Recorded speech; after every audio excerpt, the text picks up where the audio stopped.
Fakultas Ekonomi Universitas Taman Siswa Palembang mengadakan seminar Ekonomi Outlook 2016, Sabtu 19 Desember 2015. Dengan mengangkat tema memberikan wawasan dan gambaran ekonomi Indonesia ke depan, dalam seminar ini dihadirkan pengamat ekonomi Faisal Basri. Menurutnya, tujuan dari seminar kali ini untuk membangkitkan optimisme bahwa tidak perlu takut dengan adanya MEA, karena MEA harus dihadapi. Dan ia yakin pasar produk Indonesia dapat bersaing dengan negara ASEAN lainnya.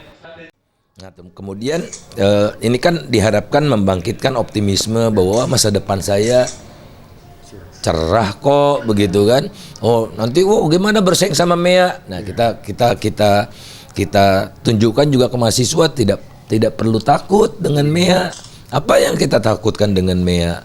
Nah harus dijelaskan dulu MEA itu apa kan gitu-gitu. Sementara itu, Desfitrina, Dekan Fakultas Ekonomi Universitas Taman Siswa Palembang mengatakan, diharapkan mahasiswa mendapatkan pengetahuan dan wawasan tentang gambaran ekonomi di tahun 2016, di mana ekonomi Indonesia ke depan akan cukup berat dengan masuknya MEA, dan kita harus siap untuk menerima adanya tenaga kerja asing. Ya, untuk kita, untuk perekonomiannya agak cukup berat juga ya.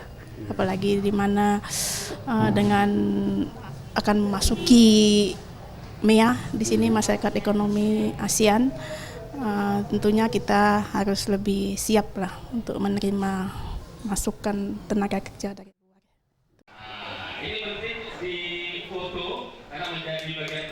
Mega Dwi Handayani, Farel Dwi Satria, Sriwijaya TV.